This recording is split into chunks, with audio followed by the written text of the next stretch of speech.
The live stream to Grandpa Everett showed my empty hands first, then panned across my bedroom door. Sweet 16 reveal coming up. I whispered into my phone, trying to contain my excitement. You ready for this, Grandpa? His chuckle crackled through my earbuds. Ready as I'll ever be, sweetheart. I pushed open the door, already imagining how I'd arrange the new art supplies he'd promised me. The words died in my throat. Where my easel should have been, a pristine white crib stood in a shaft of afternoon sunlight. My posters, my paintings, my entire life had been erased. Pale yellow ducks danced across freshly painted walls. Mom, my voice came out smaller than I meant it to. Dad. I heard their voices floating up from downstairs, probably in Dad's study. My feet felt heavy as I descended, still broadcasting. The study door was ajar, and I caught fragments of their conversation. Better this way, Conrad. She'll understand eventually. Marlo, maybe we should have. Should have what? Waited until she came home from school? Given her time to throw one of her dramatic fits. I pushed the door open.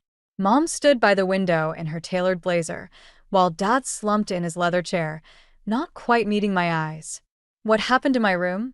I asked, though I already knew. The nursery theme, the timing, it had to be for Seraphina's baby. Mom's lips tightened into that familiar line of disapproval. Elara, good. We need to discuss some changes. Changes? The word tasted bitter. You mean how you turned my bedroom into a nursery without telling me? Your sister needs that space more than you do right now, Mom said, as if explaining something obvious to a child. We've arranged for you to stay with Aunt Callista. Dad shifted in his chair. It's only temporary, honey, until we figure something out. Figure something out? I gripped my phone tighter, suddenly grateful for Grandpa's silent presence on the other end. I live here. This is my home. Was your home? Mom corrected. Honestly, Elara, you're 16 now. It's time to stop being so self-centered. Your sister is starting a family. She needs our support. The room spun slightly. And what about what I need? What you need, Mom's voice turned sharp, is to grow up and stop making everything about yourself. Callista's expecting you tonight. I've already packed your essential items. I looked at Dad, but he just stared at his hands, shoulders curved inward like he was trying to disappear into his chair. Some defender. Happy birthday to me, I guess, I said, my voice steadier than I felt. Thanks for the heads up. Don't be dramatic, Mom sighed. Your aunt's place is perfectly nice, and it's closer to your school. This is hardly the tragedy you're making it out to be. I backed toward the door, my hand finding the doorknob. You're right, Mom. It's not a tragedy. It's just really, really clear where I stand with you both. As I turned to leave, I caught Dad's flinch, the slight tremor in his hand as he reached for his coffee cup. Mom's reflection in the window showed something flicker across her face, not guilt, exactly, but something close to unease. I ended the live stream as I climbed the stairs, but not before whispering, "Did you get all that, Grandpa?" His response was immediate and grim. Every word, sweetheart. Every single word. Standing in what used to be my room, I ran my fingers along the crib's smooth, white railing. The nursery was beautiful, really. Perfect for the golden child's perfect baby. But as I traced one of those cheerful yellow ducks, I made a promise to myself. This wouldn't be the end of the story. Not by a long shot. Aunt Callista's spare room smelled like lavender and fresh paint. She'd stayed up late helping me hang fairy lights across the ceiling, transforming the plain walls into something almost magical.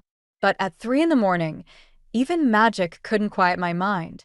My phone buzzed. A text from Seraphina. "Mom says you're being difficult about the nursery. Can't you think about someone else for once?" I switched off my phone and padded downstairs, following the sound of clinking dishes. Aunt Callista stood at the kitchen counter, her dark hair messy from sleep, stirring something in a pot.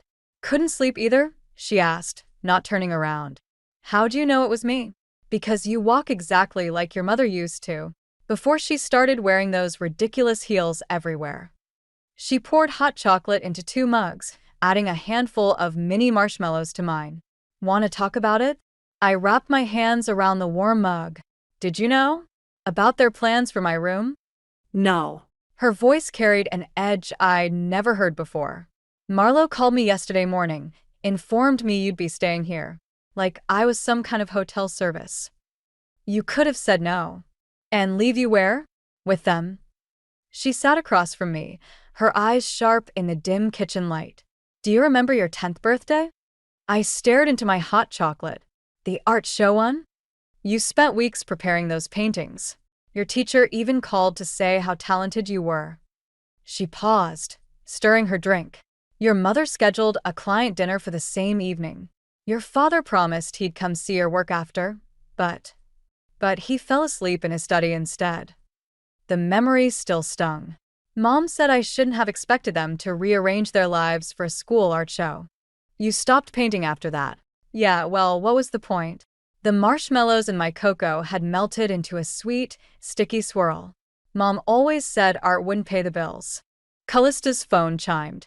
She glanced at it, her expression darkening. Speaking of your mother, what now? She wants me to send you home this weekend for a family dinner. Serafina's announcing her pregnancy officially. She looked up at me. You don't have to go. Yes, I do. I traced the rim of my mug. If I don't, they'll say I'm being selfish again, making everything about me. Like they made your birthday about Serafina? Callista's voice was gentle, but her words hit hard. My phone buzzed again upstairs, probably another text from Serafina. I thought about my sister's perfect life, her successful husband, her growing family, our parents' constant approval. But I'd seen the cracks in her smile at family gatherings, the way her hands shook when Mom criticized her weight or career choices. You know what's funny? I said, breaking the silence. When I was little, I used to think Serafina hung the moon. She'd sneak into my room after Mom and Dad's parties, tell me stories about her college adventures. Then she met Richard, and suddenly it was like she became Mom's mini-me. Callista reached across the table, squeezing my hand. People change, sweetheart. Sometimes not for the better. Yeah. I squeezed back, then stood up. I should try to sleep. Big family dinner to prepare for, right? Alara? Callista called as I reached the stairs. Whatever you're planning, and don't tell me you're not planning something, just remember that revenge might feel good in the moment, but it won't fix what's broken. I paused, thinking about the live stream Grandpa had witnessed, about the way Dad couldn't meet my eyes, about all the birthdays and art shows and moments that had slipped away. Maybe not, I said quietly, but neither will pretending everything's fine. Grandpa Everett's Mercedes pulled into Aunt Callista's driveway exactly 3 days after the birthday incident. I watched from the window as he merged, his usual crisp suit replaced by casual slacks and a sweater. He looked older somehow, tired in a way I'd never seen before. You didn't have to come, I said when he entered, though my tight hug probably gave away how glad I was to see him. Actually, I did. He set a leather briefcase on Callista's coffee table, especially after what I witnessed on that live stream. Callista appeared with coffee, her expression guarded. Marlo called this morning. She's not happy about you being here, Dad. Marlo hasn't been happy about anything since she married that spineless. He caught himself, glancing at me. Sorry, sweetheart, but we need to discuss something important. He pulled out several documents from his briefcase. I recognized the Whitman Industries letterhead. Your mother's been pressuring me to sign over control of the company, he said, spreading the papers across the table. She claims it's about succession planning, but the timing is interesting, isn't it? The same week they kick me out? I picked up one of the documents, scanning the legal jargon I barely understood. The same week they assume I won't find out about their treatment of you. His voice hardened. They forgot about our weekly video calls, didn't they? Callista leaned forward. What are you planning? Before he could answer, my phone buzzed. Mom's face appeared on the screen. I showed it to them and Grandpa nodded. Put on speaker. Alara? Mom's voice filled the room. Your father and I expect you at dinner tonight. No excuses. I'm studying with. This isn't a request. Your sister's announcement dinner is important to this family. And since you're still part of this family, despite your recent attitude, you will attend. I caught Grandpa's slight nod. Fine. I'll be there. And wear something appropriate. Not those awful ripped jeans. The line went dead. Still part of the family, I echoed. Funny how that works when they need something. Grandpa tapped the papers. They need more than you know. The company's facing some challenges. Nothing serious yet, but enough to make your mother nervous about her position. And Serafina's baby is what? Their backup plan? The perfect family image, Callista murmured. The successful daughter, the precious grandchild. The disposable teenager? I added. Grandpa's expression darkened. You were never disposable, Elara. And it's time your parents remembered that. He pulled out another document. This is my current will. I'm making some changes. Dad, Callista warned. Don't do anything rash. Rash would be letting them continue this behavior. He turned to me. Tonight's dinner? I'll be attending too. Uninvited. My stomach twisted. They'll blame me. Let them. He squeezed my hand. Sometimes the kindest thing we can do for people we love is to stop enabling their worst behavior. I thought about Mom's controlling voice, Dad's constant silence, Serafina's perfect life built on perfectly crafted lies. What if it makes everything worse? Worse than being erased from your own home? Callista asked softly. Worse than being treated like an inconvenience by the people who should love you most? Grandpa gathered his papers. The question isn't whether this will make things worse, sweetheart. The question is whether you're ready to show them who you really are, someone who won't be pushed aside or forgotten. I picked up my phone, looking at Mom's missed call notification. I guess we'll find out at dinner. Yes, he said, and for a moment I saw a flash of the shrewd businessman who'd built an empire. I suppose we will. I arrived early for Serafina's announcement dinner, slipping in through the kitchen door like I used to when I was late for curfew. Voices drifted from Dad's study, Mom's sharp tone, Dad's quieter murmur, and Serafina's familiar laugh. The company's practically ours already, Mom was saying. Dad's getting sentimental in his old age. All it takes is one grandchild, too. I edged closer to the partially open door. But what about Elara? Serafina asked. She's his favorite. Everyone knows it. Elara is a child, Mom dismissed. She can't run a company.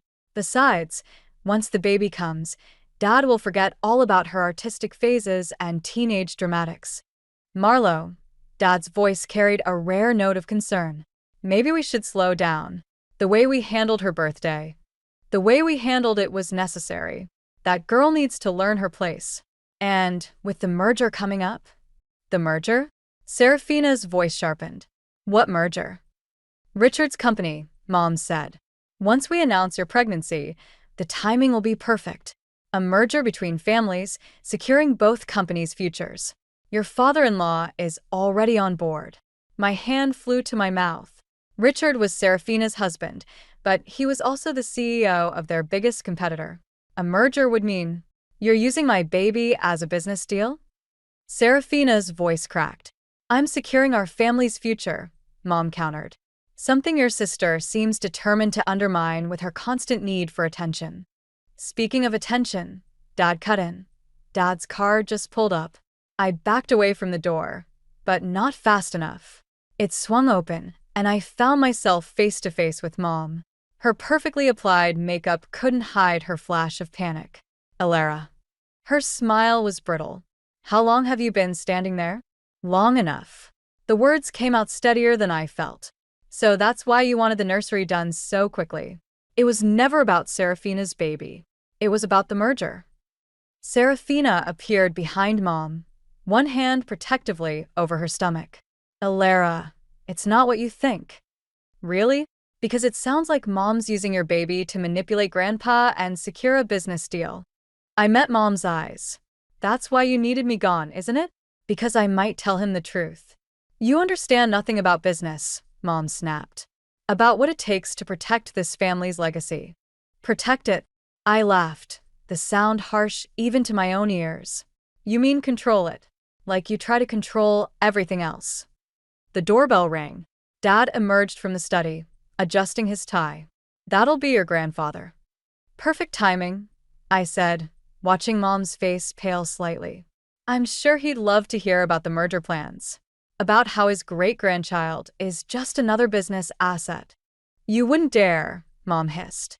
I thought about my empty room upstairs, about years of missed art shows and conditional love, about Serafina's face when she learned her baby was just another piece in Mom's game.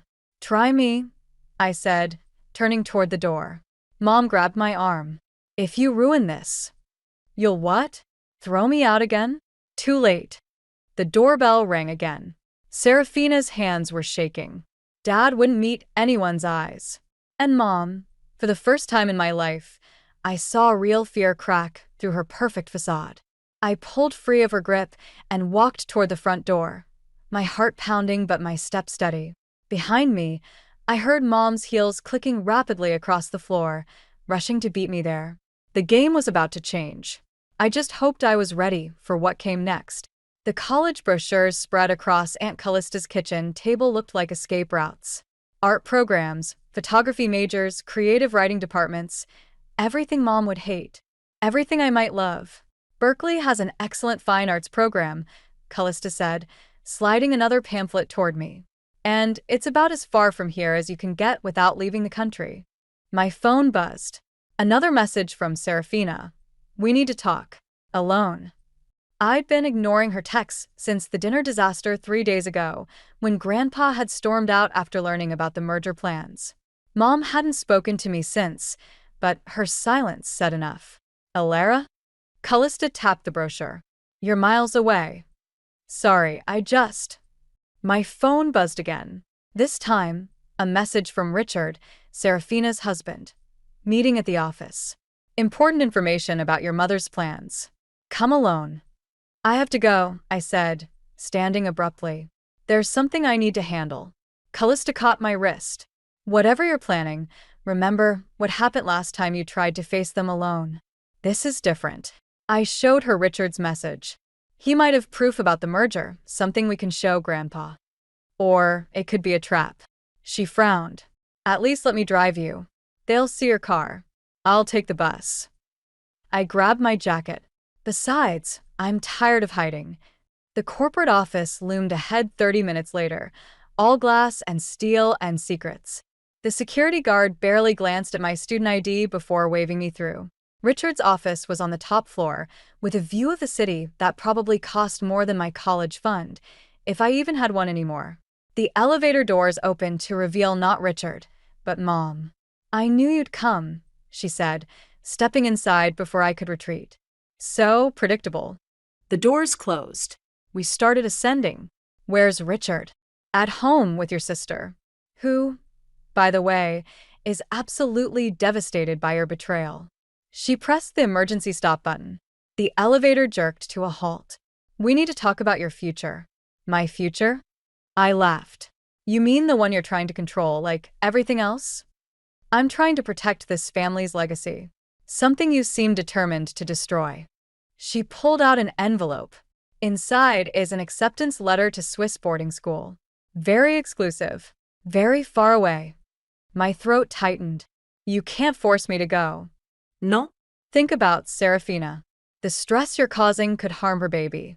Think about your father. His position in the company depends on this merger. She held out the envelope. One signature, and you get a fresh start. Isn't that what you want? The elevator felt smaller by the second. What I want is a mother who actually cares about me, not just her precious company. Don't be dramatic. This is a generous offer. Take it before I change my mind. I looked at the envelope, then at her perfectly composed face. You know what's funny? I used to think Serafina was the lucky one. Your perfect daughter, your pride and joy. But she's just as trapped as I am, isn't she? Something flickered in Mom's eyes. Fear? Recognition? Before she could respond, my phone chimed. A message from Grandpa. Don't sign anything. On my way. Mom saw the text. Her hand tightened on the envelope. Time to choose, Alara. Your family's stability or your selfish desires. What's it going to be? The elevator hummed around us, suspended between floors like my answer hung between us. I thought about the college brochures, about Serafina's shaking hands, about years of trying to earn love that should have been unconditional.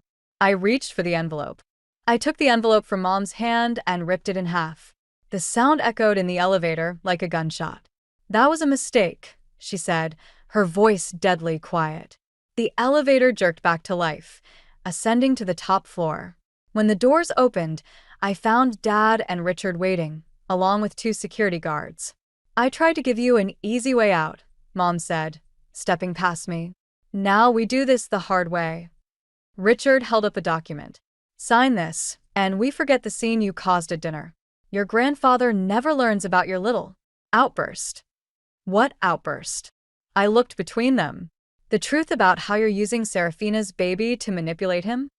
The truth," Dad finally spoke, "is that you've become unstable. Dangerous to this family's reputation."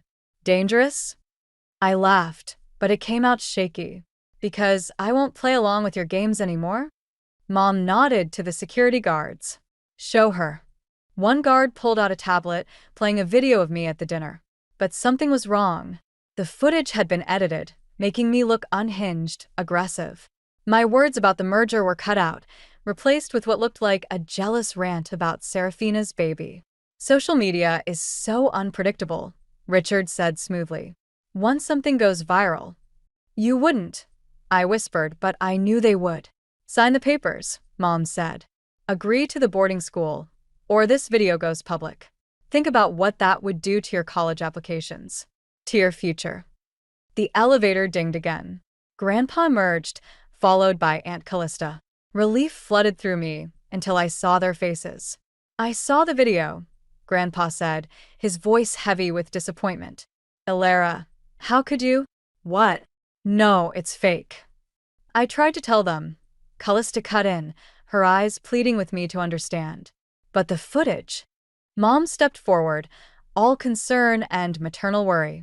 "We've been trying to handle this privately, Dad. Elara's been struggling since we announced Serafina's pregnancy. The therapist suggested a change of environment might help." "I'm not struggling," but my voice cracked, making me sound exactly like the unstable teenager they'd portrayed. "They edited that video. They're trying to force me out because I know about the merger." "Merger?" Richard laughed. "What merger, Mr. Whitman? I assure you, there's no merger. Just a troubled girl who needs help." I turned to Grandpa, desperate. "You know me. You know I wouldn't." "I know you've been under a lot of stress," he said gently. "Maybe your mother's right. Some time away." The betrayal hit like a physical blow. Even Grandpa believed their lies. Even he was willing to send me away. "The papers," Mom pressed, holding out a pen. "Sign them, and we handle this as a family. Refuse, and the video goes public." I looked at each face in turn. Dad, avoiding my eyes as usual. Richard, smug and certain of victory. Callista, torn between loyalty and the evidence before her. Grandpa, his faith in me shattered by their careful manipulation. And Mom, finally showing real emotion, triumph. My hand shook as I took the pen. The document was filled with legal terms, but one phrase stood out: voluntary commitment to residential treatment facility. Not boarding school. A psychiatric facility.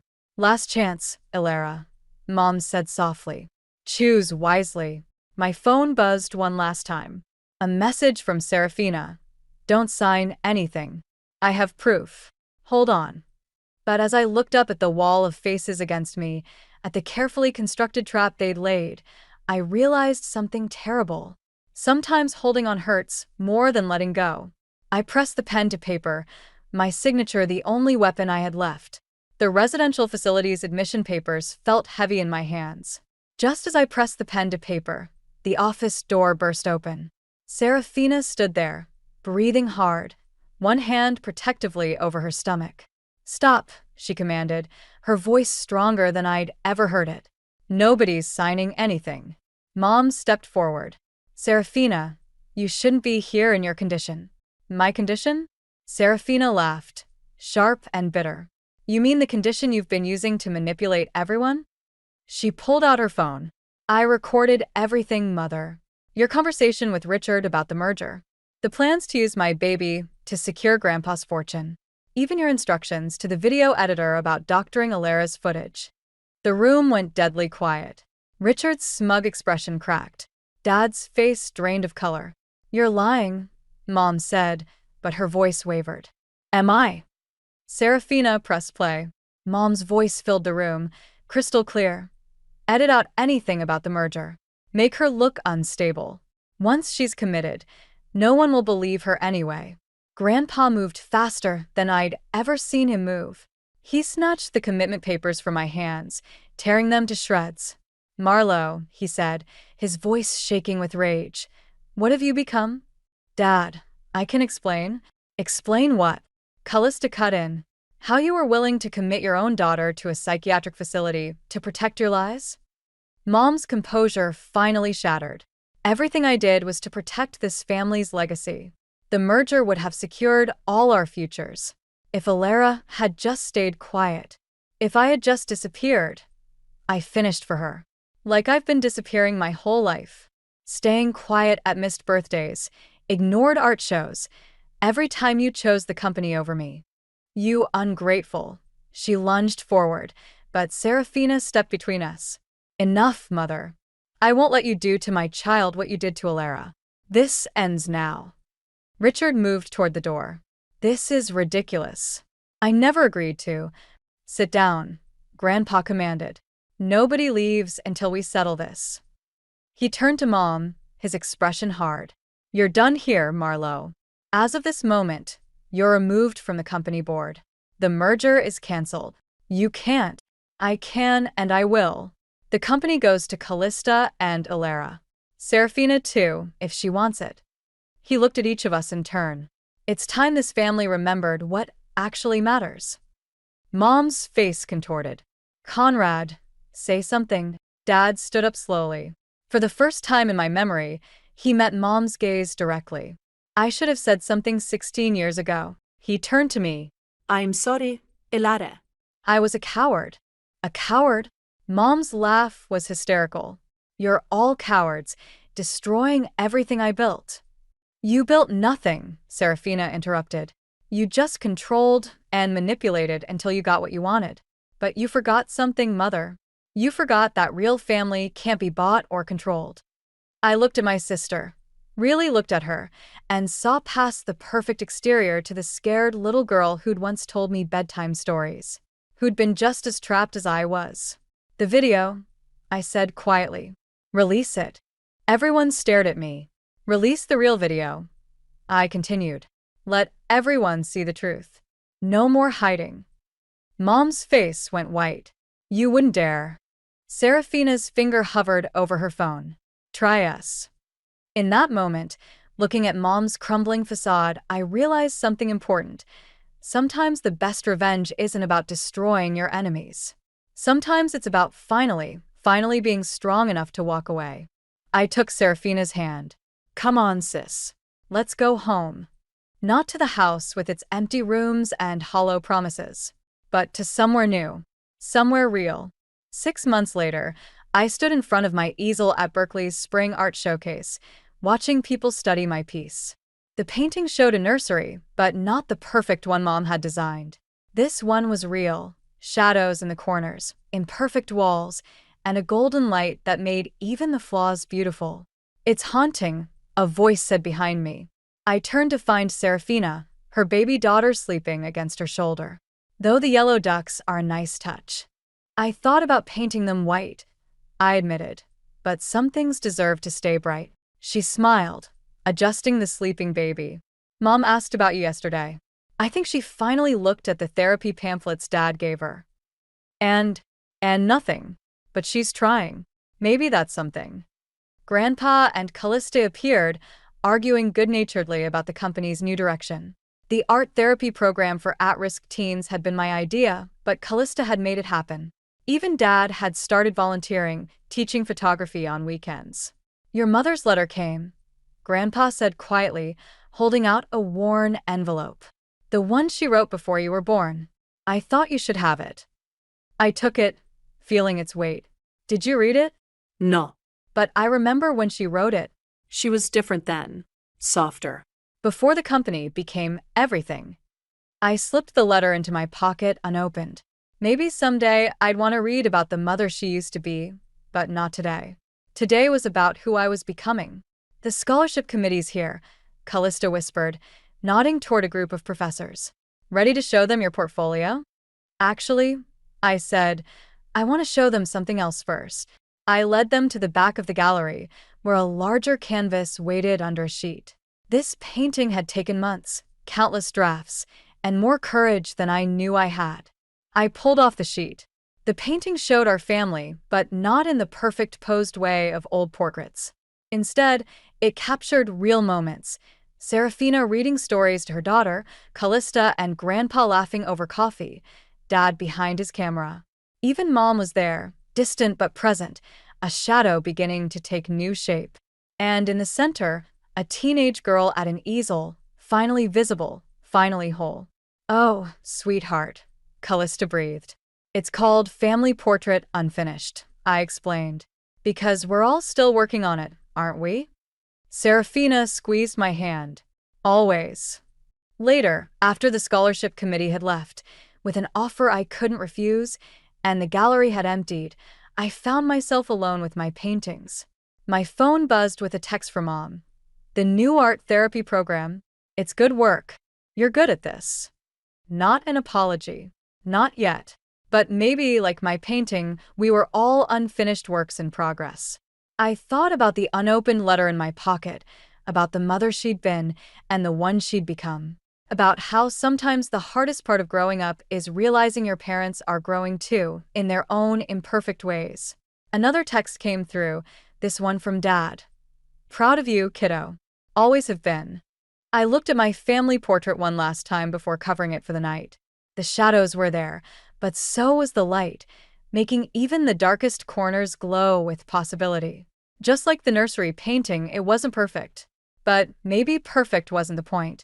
Maybe the point was learning to see beauty in the broken places, strength in the struggles, and hope in the spaces we leave blank, waiting to be filled with whatever comes next. I turned off the gallery lights and stepped into the evening, ready for my next canvas.